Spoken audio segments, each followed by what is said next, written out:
இருக்கட்டும். ஏன் தடமாடுற? வேலைக்கு என்ன புதுசா?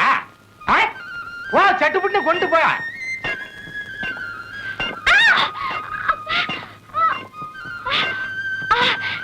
என்னையா இந்த மண்ணை எங்க கொட்டுறது? என் தலையை கொட்டு.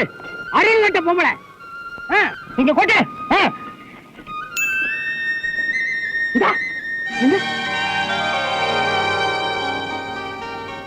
வாணி அண்ணே, நீங்க? ஆமா, அதே சினிமா கொட்டா சிங்காரம் தான். இப்போ கொள்ளுத்துக்கார சிங்காரம். சரி, நீ எப்படி இங்க வந்த? ஒருத்த வந்தான் ஜீப்ல ஏறான். நான் வச்சுக்காதரா, நான் பிளேடுன்னு அவன் கத்தியை காமிச்சான். வெளியில ஏறி விட்டேன். ஆமா, நீ எப்போ சித்தாளான? அதெல்லாம் பெரிய கதை, அப்புறமா சொல்றேன்.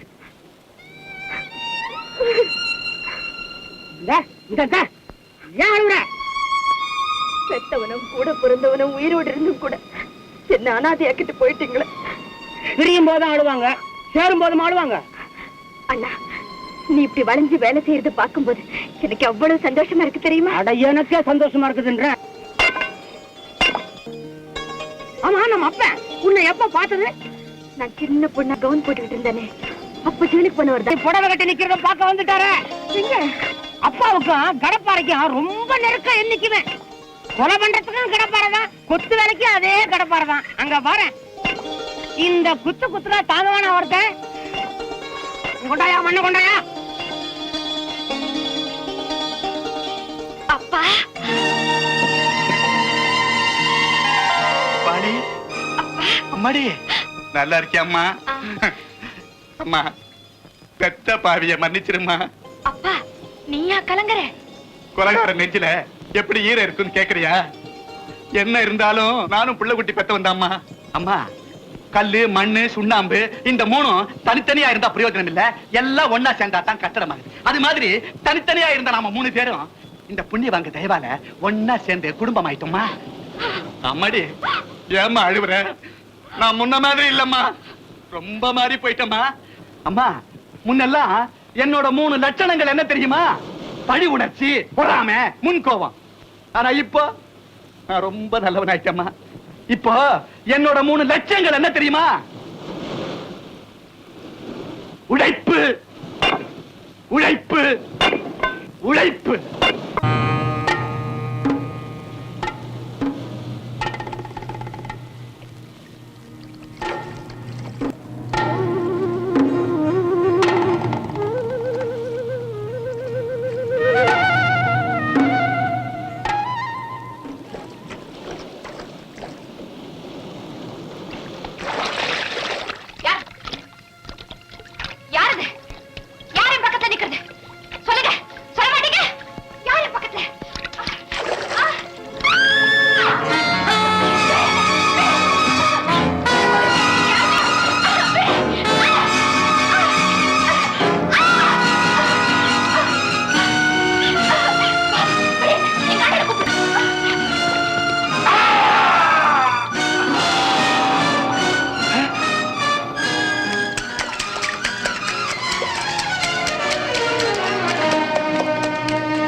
என்னம்மா?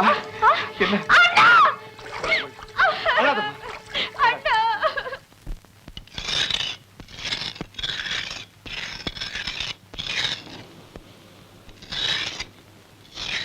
ராஜா, பொண்ணு சொல்லிச்சு, தங்கிட்ட தகாத முறையில் நடந்துகிட்டவன் தாயத்து கட்டியிருந்தானா.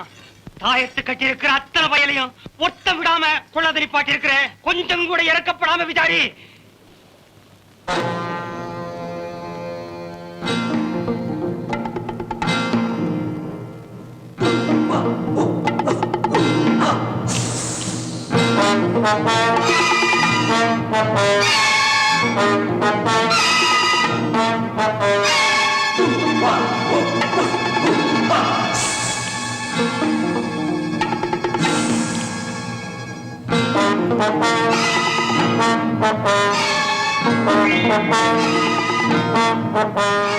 யாரும் சொல்ல மாட்டீங்கல்ல?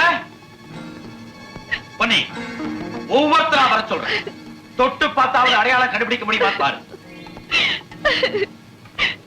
அதெல்லாம் வேண்டாம். அந்த பாவி யாரா இருந்தாலும் சரி, அவனை மன்னிச்சு விட்டுடு. அந்த மிருகத்துக்கு மன்னிப்பே கிடையாது. கண்டுபிடிச்சு சொல்லு. அவரை கண்ட மண்டமா வெட்டி போடுறேன். டேய், ஒவ்வொருத்தரா வாங்கடா.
உயிரோட விடுற, ஓடி போயிடு. இந்த ஆளும் இல்ல. பொன்னி, கடைசியா வந்த இவனே இல்லன்ட்டியே, அப்ப இவங்கள யாருமே இல்லையா? அந்த பாவி இந்த கூட்டத்திலேயே இல்லண்டா, இந்த கூட்டத்திலேயே இல்ல. அவன் இந்த கூட்டத்துல இல்லன்னு சொல்லாத, உன்னால கண்டுபிடிக்க முடியலன்னு சொல்லு. உங்ககிட்ட வம்பு பண்ணவன் தாயத்தை கட்டினவனா இருந்தா அவன் இந்த கூட்டத்துல ஒருத்தனா தான் இருக்கணும். அது யாரா இருந்தாலும் பரவாயில்ல. அத்தனை பேரை வெட்டி போற வெட்டி. ராஜா, ராஜா, கொஞ்சம் பொறு, கொஞ்சம் பொறு. டேய், அநியாயமா எல்லாருமே செத்து போகாதீங்கடா. தப்பு பண்ணவன் யாரா இருந்தாலும் பரவாயில்ல, உண்மையை ஒத்துக்குங்க. நான் மன்னிக்கிற சொல்றேன். டேய், கூண்டோட போயிருவீங்கடா. வேணாண்டா, சொல்லுங்கடா. இந்த ஏன்டா சும்மா இருக்க? உனக்காக என்ன தாக சொல்றியா? நாங்க நான் உண்மையை சொல்லிடுறாங்க. இவன் தான் இவன் தப்பு செஞ்சது. இதெல்லாம் ஏன்டா முன்னால சொல்லலன்னு கேக்குறீங்களா? அந்த சமயத்துல தென்னை மரத்து மேல நான் ஏறிட்டு இருந்தேன். கல் இறக்கிட்டு இருந்தேன். இந்த உண்மை சொன்னா அதுக்காக என்ன எங்க தண்டிச்சிட போறீங்களோ நினைச்சு பயந்து போய் சொல்லாம இருந்துங்க. இவன் தாங்க. இப்ப என்ன ஆயி போச்சு? நான் கையை பிடிச்சிருந்தேன், பதிலுக்கு அவ கடிச்சா, நான் ஓடி போயிட்டேன். வேணா நானே அவளை கல்யாணம் பண்ணிக்கிறேன். அவன் விரல வெட்டுட்டா உன் கடமை தீர்ந்து போச்சுன்னு நினைச்சிட்டியா? வயசு வந்த பொண்ணுக்கு ஆதரவு வேணும்டா. அதுவும் நம்ம பொண்ணுக்கு 24 மணி நேரமும் கூடவே இருக்கிற ஒரு துணை வேணும்டா. உடனே தங்கச்சிக்கு ஒரு கல்யாணத்தை செஞ்சு வச்சுட்டா போச்சு. அவ்வளவு சுலபமா சொல்லிட்டியே. பொண்ணுக்கு கண்ணு தெரியாதுன்னா எந்த பையன் கட்டிக்குவான்? என் பொண்ணு சுத்தி சுத்தி வரானே சிங்காரம் பையன், அவன் உனக்கு பிடிச்சிருக்கா? அப்புறம் என்ன கட்டா தாலியங்கிற கட்டல பையனை ஒரே வெட்டு.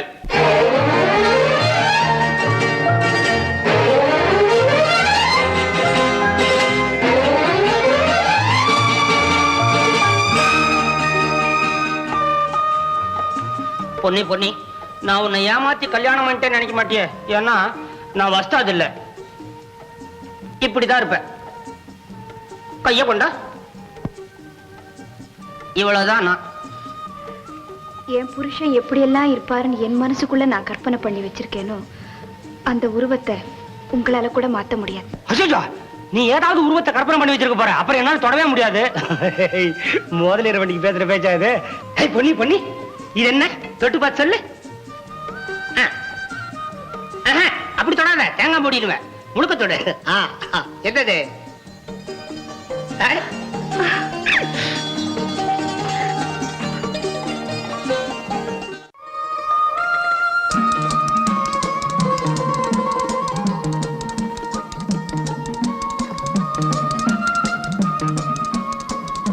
இன்னைக்கு நிறைய மீன் கிடைச்சிருக்கு ராஜா. வலைய வீசுறவன் ராசி அப்படி இருந்தாலும் இந்த பெரிய மீனை பிடிச்சவன் நான் தானே. நான் வலைய வீசலன்னா உன்னால அந்த மீனை பிடிச்சிருக்க முடியுமா?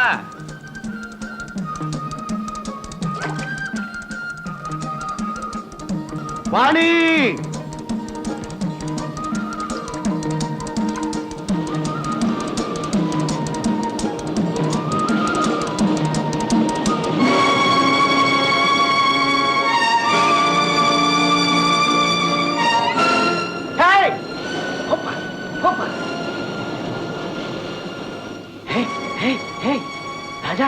ராஜா, ரவி வாணி ஜோடி பொருத்தம் எப்படி பிரமாதமா இல்ல?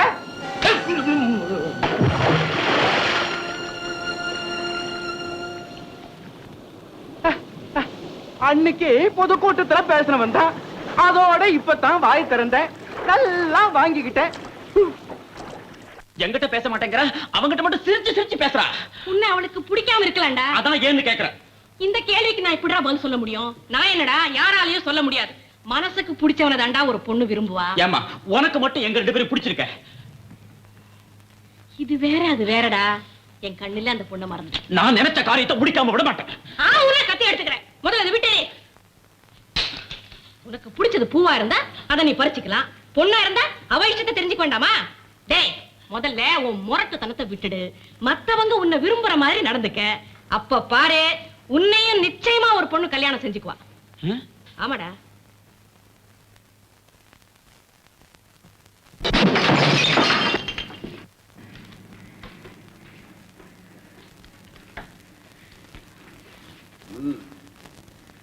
கேவலமான இந்த ஆட்டத்தை பார்த்துக்கிட்டு ஏன் நேரத்தையும் பொழுதையும் வீணாக்கிக்கிட்டு இருக்கீங்க?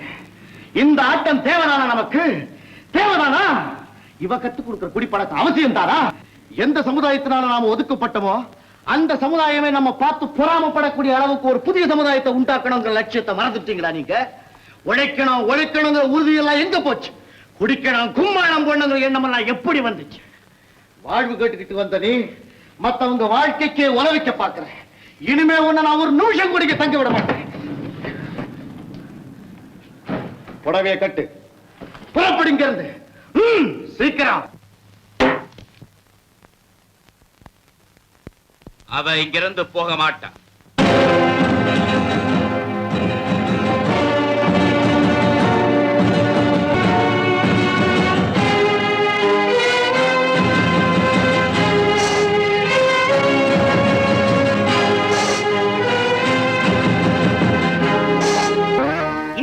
கூட்டம் எதுக்காகன்னு உங்களுக்கு எல்லாம் ஆச்சரியமா இருக்கலாம். குடிப்பழக்கம் இருக்கக்கூடாதுன்னு சொல்லிதான் குடிக்கிறவங்க ஒவ்வொருத்தரையும் தண்டிக்கிறதா நம்ம கொள்கைகளை வகுத்துட்டு இருக்கிறோம். ஆனா இந்த குடிப்பழக்கம் நம்ம கிராமத்தையே விஷம் மாதிரி அடிச்சுக்கிட்டு வருது. கொள்கை அளவில் பேசிக்கிட்டு குடிசைக்குள்ளாரி இந்த பழக்கத்தை ஆதரிக்கிற அளவு நம்ம பெரிய மனுஷங்களா? லலிதாங்கிற பொம்பளைக்கு கிராமத்துல இருக்கிறதுக்கு இடம் கொடுத்தோம். அதுவே பெரிய தப்பா போச்சு. உடனடியா அந்த பொம்பளைய இந்த கிராமத்தை விட்டு விரட்டலன்னா இந்த கிராமத்து குடிமக்கள் எல்லாருமே குடிகார மக்களா மாறிடுவாங்களோட பயமா இருக்கு. முதல்ல அந்த பிரச்சனைக்கு ஒரு முடிவு கட்டணும். அதற்கு முதல்ல இந்த பிரச்சனைக்கு முடிவு கட்டுங்க.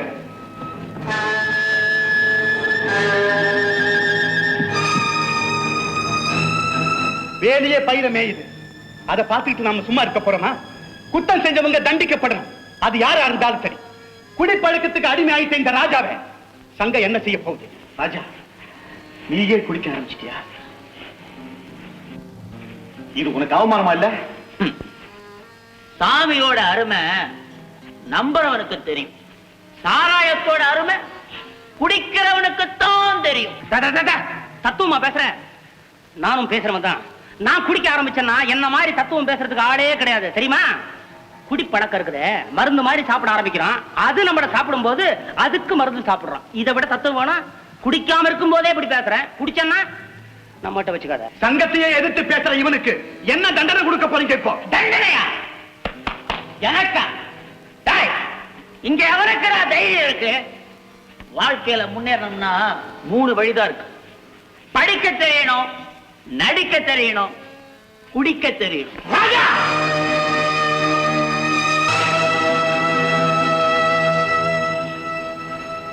இவனுடைய நடத்தைக்காக நான் உங்ககிட்ட மன்னிப்பு கேட்டுக்கிறேன். இவன் குடிபோனில இருந்த குத்தத்துக்காக 100 ரூபாய் அபராதம் விதிக்கிறேன். இதுதான் இந்த கிராமத்தினுடைய சட்டம். சட்டத்தை நானே மாத்துறேன். இன்னையிலேருந்து எல்லாரும் குடிக்கலாம்.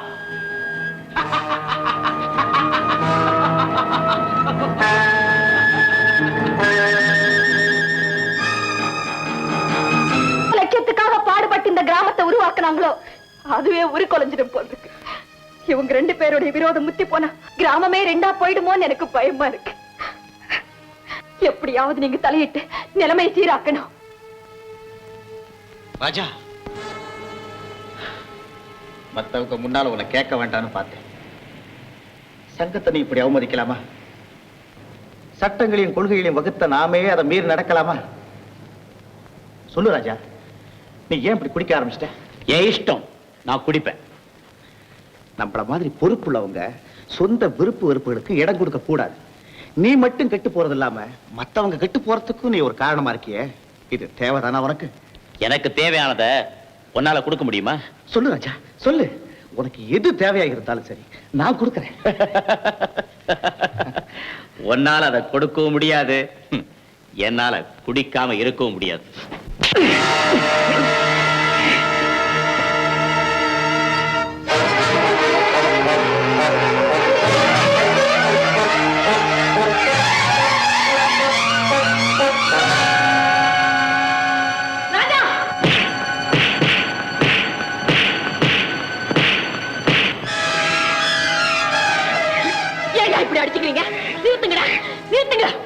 என் பிள்ளைங்க ராமலட்சுமணர் மாதிரி அவங்கள போல உண்டான்னு சொல்லி தலை தூக்கி நடந்துகிட்டு இருந்தேன். ஏண்டா இப்படி எல்லாத்தையும் தலைகீழ மாத்துறீங்க? திருடும் போது உங்களுக்குள்ள இருந்த ஒத்துமை இப்ப திருந்து வாடும் போது உங்ககிட்ட இல்லாம போயிடுச்சு. உங்க 2 பேரையும் நான் சேர்த்து வைக்கிறேன். கொண்டாங்கடா கைய, கொண்டாங்கடா. ஓஹோ, கைய ஒன்னா சேர்த்துக்க மாட்டீங்களா?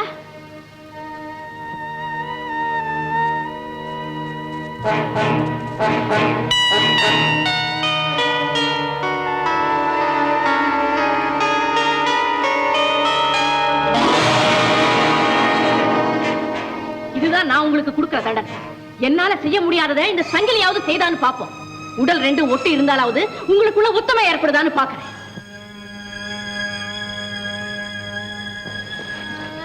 உங்களுக்குள்ள ஒத்துமை ஏற்பட்டு போச்சுன்னு நீங்களா வந்து என்கிட்ட சொல்ற வரைக்கும் இதை நான் பிரிக்க போறதில்ல.